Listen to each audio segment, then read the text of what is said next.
आज पिथौरागढ़ दौरे पर सीएम पुष्कर सिंह धामी देव पूजन कार्यक्रम में शामिल होंगे धामी। दिल्ली भी जाएंगे सीएम पुष्कर सिंह धामी। पार्टी आलाकमान और केंद्रीय मंत्री से करेंगे मुलाकात। प्रदेश के विकास और चुनावी रणनीति पर चर्चा होगी। तो देव पूजन कार्यक्रम में शामिल होंगे धामी। दिल्ली भी जाएंगे सीएम पुष्कर सिंह धामी। पार्टी आलाकमान और केंद्रीय मंत्री से मुलाकात करेंगे। प्रदेश के विकास और चुनावी रणनीति पर चर्चा होगी।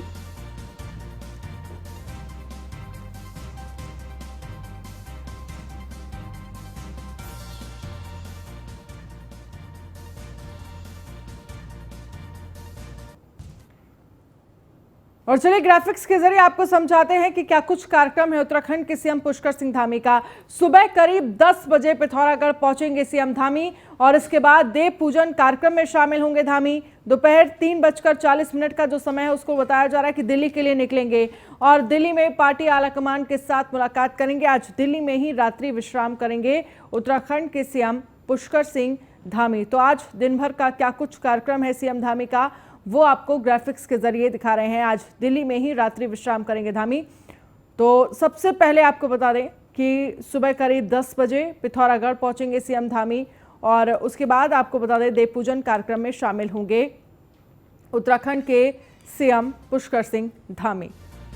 तो प्रदेश के विकास और चुनावी रणनीति पर चर्चा होगी। दिल्ली भी आएंगे आज उत्तराखंड के सीएम, क्योंकि उत्तराखंड में भी आने वाले समय में चुनाव है 2022 में और इसको देखते हुए चुनावी रणनीति लगातार पार्टी बनाने में जुटी हुई है। संगठन स्तर पर कैसे पार्टी को मजबूती दी जाए, इसको लेकर लगातार आलाकमान मंथन कर रहे हैं। प्रदेश के विकास और चुनावी रणनीति पर चर्चा होगी। आज पिथौरागढ़ दौरे पर हैं सीएम पुष्कर सिंह धामी। देव पूजन कार्यक्रम में शामिल होंगे धामी। दिल्ली भी जाएंगे सीएम पुष्कर सिंह धामी।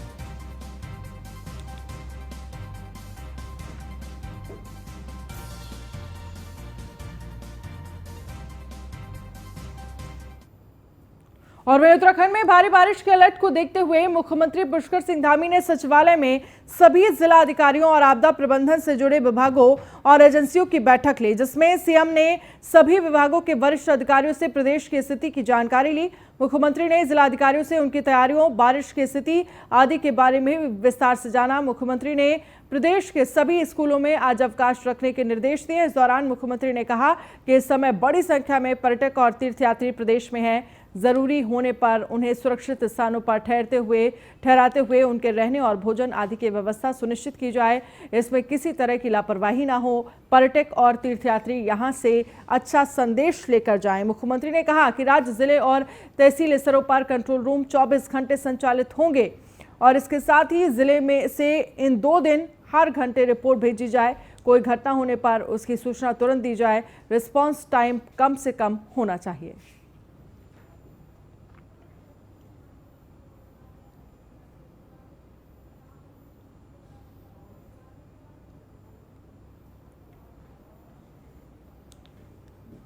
से ही आज पूरी तैयारी कर रखी है। सभी जगह अलर्ट जारी कर दिए हैं। सभी डीएम, एसएसपी, मुख्य सचिव से पूरी बात पहले ही सवेरे हो चुकी है हमारी कि उन्होंने सभी लोगों से अलग अलग तरीके से बात कर ली और मैंने स्वयं भी बात करी है। और शाम को अभी 5:30 बजे एक हम सभी लोग, मैं और आपदा प्रबंधन मंत्री जी और हमारे मुख्य सचिव समेत सभी अधिकारी रहेंगे। हम उसमें पूरी रूप से जो भी इसमें जो चेतावनी दी गई है, जिस प्रकार की उस बारिश की संभावना है, उससे कैसे हम लोग बचा सकते हैं। और हमने सभी यात्रियों से भी जो 4 धाम यात्रा में बड़ी संख्या में आए हैं, उनसे भी हमने अनुरोध किया है कि चूँकि 18 और 19 2 दिन जो है भारी अलर्ट है, ज़्यादा हैवी रेन होने की आवश्यकता है, तो वो अभी 1-2 दिन यात्रा को टाल दें या यात्रा न करें, क्योंकि उनके उसके लिए है, उनके आगे के बचाव के लिए है, सुरक्षा के लिए है। हमने उनसे अनुरोध किया है और उस दिशा में जो भी अच्छा से अच्छा हो सकता है हम लोग प्रयास।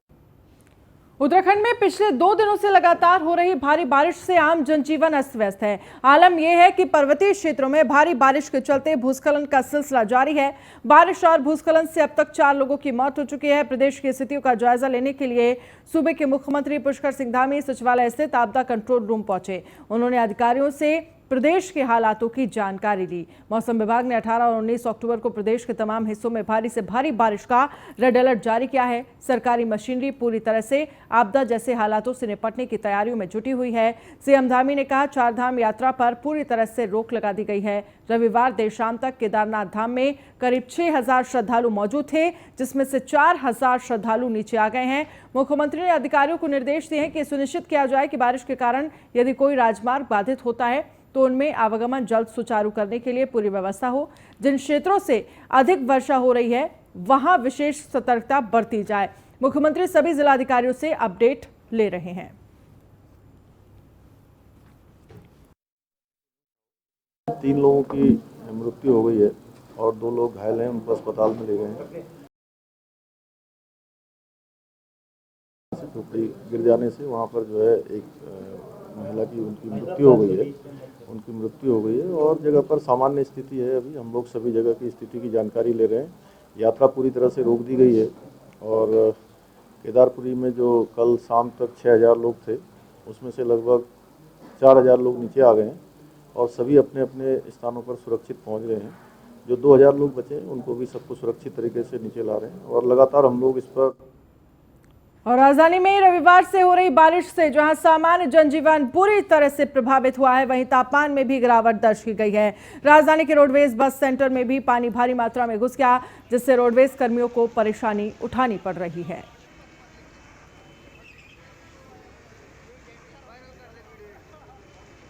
बहुत ज़्यादा बढ़े, इस हिसाब से बारिश हो रही है, बहुत भयंकर ठंड बढ़ेगी। बरसात से किस चीज़ की परेशानी ज़्यादा होगी? आवाजाही की परेशानी है, सब हर चीज़ की परेशानी है। यातायात जाम चल रहा है पूरा, कोई व्यवस्था नहीं है शहर के अंदर पूरी, जब हर जगह जाम चल रहा है। मौसम भी ठंडा रहेगा बहुत।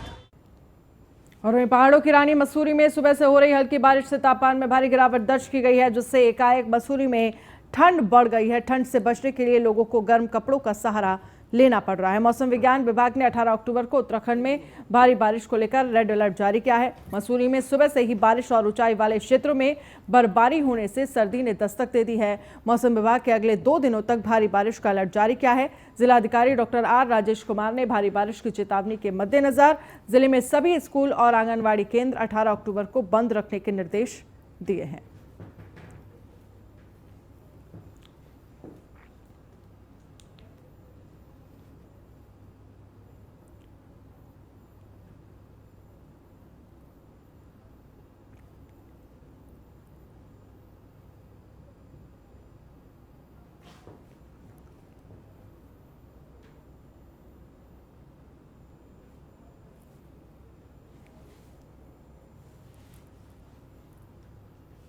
गंगोत्री धाम में सीजन की पहली बर्फबारी हुई है। बारिश में भी तीर्थयात्री गंगोत्री धाम के दर्शन कर रहे हैं, लेकिन उनकी संख्या बेहद कम है। रविवार रात से ही गंगोत्री धाम में बारिश और बर्फबारी हो रही है।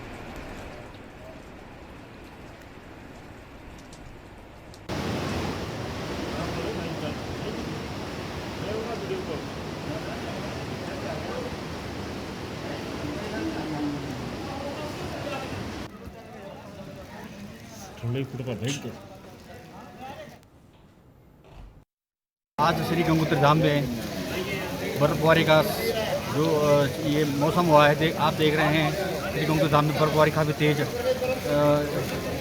पड़नी शुरू हो गई है। और मेरे पीछे आप देख सकते हैं कि तीर्थ यात्री महानुभाव किस तरह से बर्फ़ का आनंद लेते हुए और माँ गंगा के पूजा अर्चना दर्शन करते हुए, और उम्मीद की जा रही है कि अगर इसी तरह बर्फ़ पड़ती रही तो काफ़ी हद तक बर्फ़ देखने को मिल सकती है श्री गंगोत्री धाम में।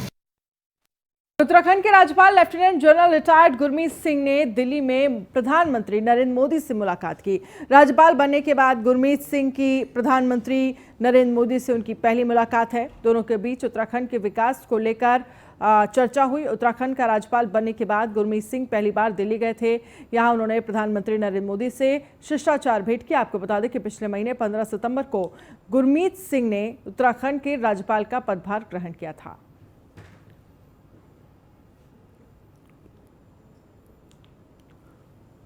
और वहीं उत्तराखंड की 100% आबादी को कोरोना वैक्सीन की पहली डोज लगने पर प्रधानमंत्री नरेंद्र मोदी ने बधाई दी। उन्होंने कहा है कि देवभूमि के लोगों को बहुत बहुत बधाई। कोविड के खिलाफ देश की लड़ाई में उत्तराखंड की यह उपलब्धि अत्यंत महत्वपूर्ण है।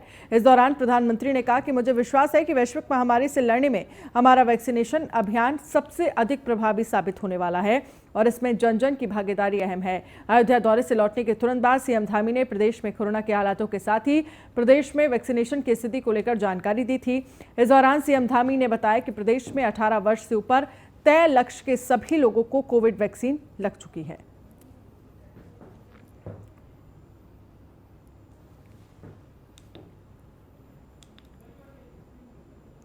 और विकास पुरुष के नाम से जाने वाले उत्तर प्रदेश और उत्तराखंड के पूर्व मुख्यमंत्री नारायण दत्त तिवारी की आज जयंती और पुण्यतिथि है। इस मौके पर नैनीताल जिले के हल्द्वानी में कांग्रेसियों ने स्मृति यात्रा का आयोजन किया। इस कार्यक्रम में पूर्व मुख्यमंत्री हरीश रावत और पूर्व कैबिनेट मंत्री यशपाल आर्य के साथ ही तमाम बड़े नेता मौजूद रहे। इस दौरान कांग्रेसियों ने स्वर्गीय नारायण दत्त तिवारी को उत्तराखंड में उनके विकास कार्यों के लिए याद किया। इस कार्यक्रम में समाज में उत्कृष्ट कार्य करने वाले लोगों और आशा कार्यकर्ताओं को सम्मानित भी किया गया।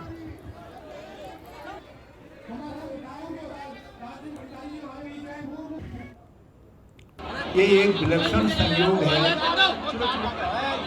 कि नारायण दत्त तिवारी जी जो अपने आप में एक महापुरुष हैं, उनका जन्मदिन और उनका निर्वाण दिन मतलब उनके देहावसान का दिन भी एक ही।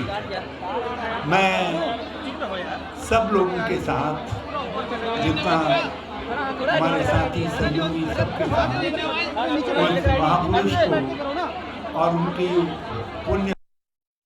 देखिए, आज श्रद्धेय नारायण दत्त तिवारी जी का जन्मदिन भी है और निर्वाण दिवस भी है।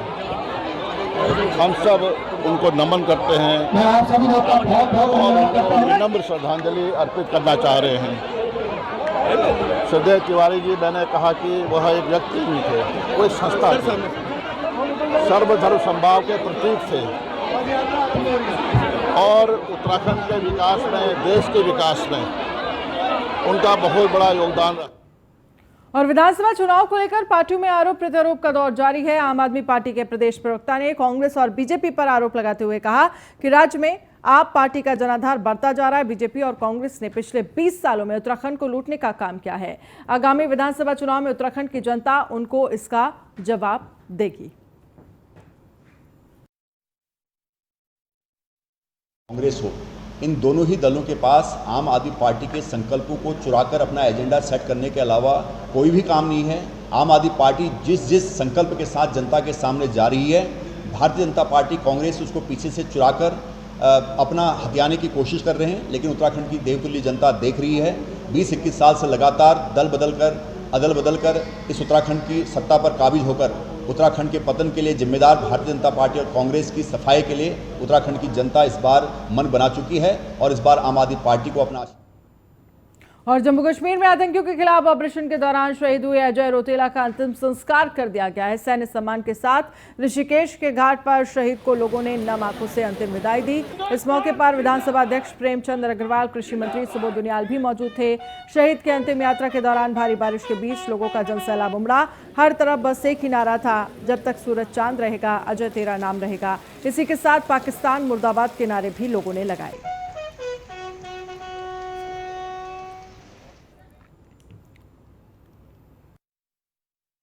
हम भी ये रणनीति निभा रहे हैं अभी कि अब इनको जब अब वो लगातार ये कोशिश करें कि हमको छोड़ने को, तो हम भी ये कोशिश करें कि हमको ना छोड़ें। हम उनका पीछा लगातार हमारा इनकाउंटर लगा हुआ है, चारों तरफ कॉर्डन लगा हुआ है, लगातार सर्च जारी है। अगर उन्होंने हम ये सोचे उन्होंने एक मार दिया, उनको 10 मार के। हमारे पूरे परिवार को, हमारे पूरे गाँव को, पूरी पट्टी को, पूरे उत्तराखंड को, पूरे देश को इस बात का दुख है कि हमने एक नौजवान फिर से खो दिया है। और ये दशकों से जो है हमारे जवान प्राण गंवा रहे हैं, लेकिन दूसरी तरफ हमें इस बात का गर्व है कि देश की रक्षा के लिए, अपने देश के लोगों की रक्षा के लिए, भारत माँ की सुरक्षा में हमारे जवान, हमारे फौजी जो है वो अपना सर्वोच्च प्राणों का बलिदान दे रहे हैं। गम तो बहुत है, लेकिन गम से ज़्यादा गौरव का सम्मान है ये कि पिता ने देश के लिए कुछ ऐसा करके गए हैं। ज़रूर अगर मौका मिलेगा तो बिल्कुल जाएंगे और करेंगे देश की सेवा। जनता को मैं यही संदेश देना चाहूँगा कि जिन्होंने भी देश के लिए अपनी जान दी है या बलिदान दिया है, उनके सम्मान करें। देहरादून एसएसपी ने डोईवाला के सुभाष चंद्र शर्मा हत्याकांड का खुलासा कर दिया है। पुलिस ने हत्या के आरोपी विजय जोशी और सतपाल को सोमवार को डोईवाला से गिरफ्तार किया। एक आरोपी वीरेंद्र अभी फरार चल रहा है। सुभाष की हत्या पैसों के लेन देन और विजय जोशी की पत्नी पर गलत नियत रखने के कारण हुई थी। पुलिस ने सुभाष चंद्र जोशी का शव 14 सितंबर को सौंपा सितंबर को नदी से बरामद किया था।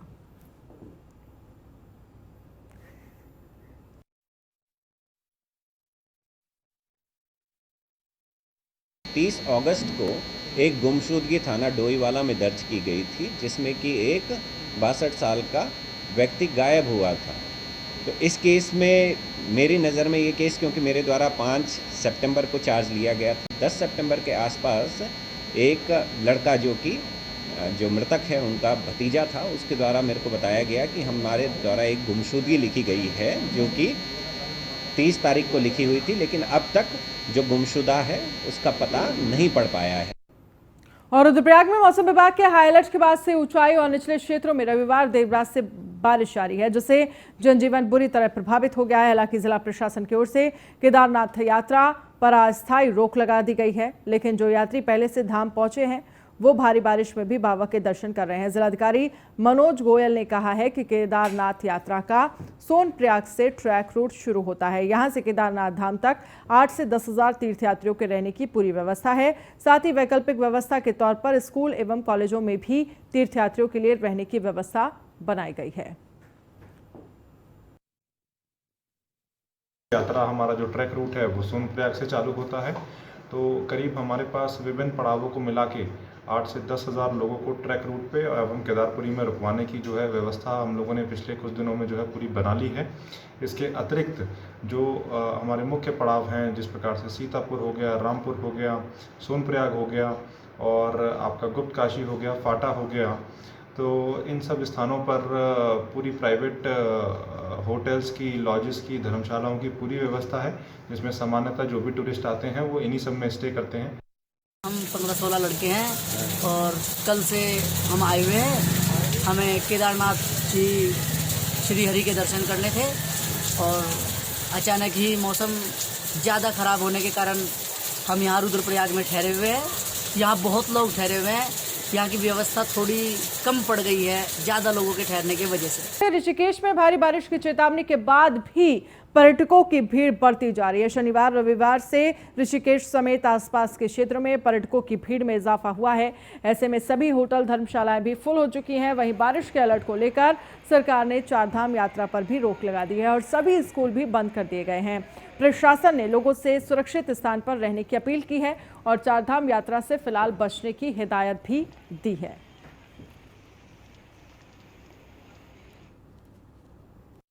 यहाँ घूमने आए थे और हमें तो अभी ऊपर बाबा के दर्शन भी करने थे, चारधाम यात्रा के लिए प्लान बना के आए थे, लेकिन अभी मौसम विभाग ने रेड अलर्ट जारी कर दिया, इसलिए अब हम ऊपर नहीं घूमने जा सकते हैं। और हम अब 2-3 दिन का प्लान करके आए थे हम, लेकिन हम क्या है कि अब ख़राब तो करना नहीं है, तो हम यहाँ घूमने आ गए, ऋषिकेश में ही घूमेंगे। अब यहीं से घूम के अब हम लौट जाएंगे। यहाँ उत्तराखंड में बारिश का रेड अलर्ट होने की वजह से यहाँ के लोगों को काफ़ी चिंता सता रही है, क्योंकि जब उत्तराखंड प्रगति की ओर जाता है तब आपदाएं उसे घेर लेती है और यहाँ के व्यवसाय को उसका बहुत बड़ा नुकसान उठाना पड़ता है, क्योंकि उत्तराखंड में हमेशा पर्यटक ही रहे हैं और पर्यटकों के वजह से ही उत्तराखंड का व्यवसाय चलता है। लेकिन इस रेड अलर्ट की वजह से चारधाम यात्रा रोक दी गई है, वहीं बच्चों के स्कूलों को बंद कर दिया गया है और साथ ही जो लोग यहाँ पर बाहर से आए हुए हैं उनको बड़ी परेशानी का सामना करना पड़ रहा है। अलर्ट की वजह से यहाँ पर नदियों के किनारे लोगों को आने के लिए मना करा है, लेकिन पर्यटक यहाँ रुके हुए हैं तो वो सिर्फ इस बात का फ़ायदा उठा रहे हैं कि वो गंगा में स्नान करके वापस चले जाएंगे, क्योंकि चारधाम यात्रा के लिए उनको रोक दिया गया है। और ऐसी स्थिति में ऋषिकेश में बहुत ऐसी जगह हैं जहाँ पर जो हमारे आए हुए पर्यटक हैं उनको बड़ी परेशानी का सामना करना पड़ता है। ऋषिकेश से संजय शर्मा, न्यूज़ 1 इंडिया के। और वहीं लालकुआं में गौला नदी में निकासी का काम जल्द शुरू होने जा रहा है, जिसके चलते वन विकास निगम और वन विभाग ने अपनी अपनी तैयारी पूरी कर ली है। और वन विकास निगम की तरफ से गाड़ी मालिकों को गाड़ी फॉर्म उपलब्ध कराया जा रहा है, जिसके चलते सभी वाहन मालिक अब अपनी गाड़ी लेकर आ सकते हैं। आपको बता दें कि गाड़ियों के आवागमन के लिए गौला नदी का रजिस्ट्रेशन होगा। बिना रजिस्ट्रेशन के गाड़ी अंदर ले जाने की अनुमति नहीं होगी और पकड़े जाने पर कई लाखों का भुगतान करना पड़ सकता है।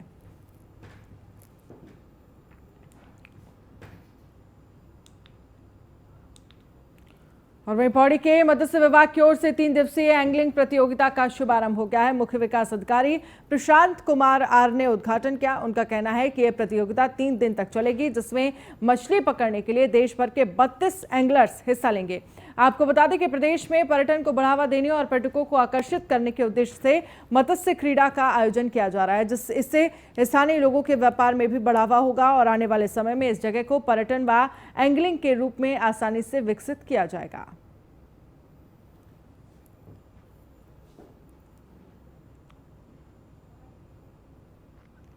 आज हम लोग ब्यास घाट में अपना द्वितीय राज्य स्तरीय एंगलिंग महोत्सव कार्यक्रम में पहले दिन पे यहाँ पे हैं और यह कार्यक्रम हम लोग गत वर्ष से जिला योजना के माध्यम से कराया जा रहा है। इस वर्ष हमारे पास आज 32 एंगलर्स हैं जो कि अपने पूरे भारतवर्ष के अलग अलग राज्यों से यहाँ पे आए हुए हैं। कर्नाटक, हरियाणा, उत्तर प्रदेश, उत्तराखंड और पंजाब से हमारे बीच हैं। आज पहले दिन में हम एंगलर्स के साथ लगभग 2 घंटे बैठे और हमारे ज़िले से मुख्य विकास अधिकारी महोदय आए थे और एंगलर्स और हमने अपने बीच में साझा किया कि हम पौड़ी ज़िले में ब्यास घाट में देवप्रयाग के समीप इसका कार्यक्रम आज आयोजित कर रहे हैं। ये राज्य स्तरीय एंगलिंग का प्रतियोगिता है जिसमें पूरे देश के लगभग 30 से 35 एंगलर्स इसमें जुड़े हैं और ये जो जिन 2 नदियों के बीच में यह संगम है जहाँ पे एंगलिंग प्रतियोगिता आयोजित की जा रही है, ये नयार और गंगा नदी के बीच में बागी गांव के अंतर्गत हम इस कार्यक्रम को संचालित कर रहे हैं। इसका उद्देश्य है कि यहाँ जो महासीर मछली पाई जाती है उसका कंजर्वेशन करना,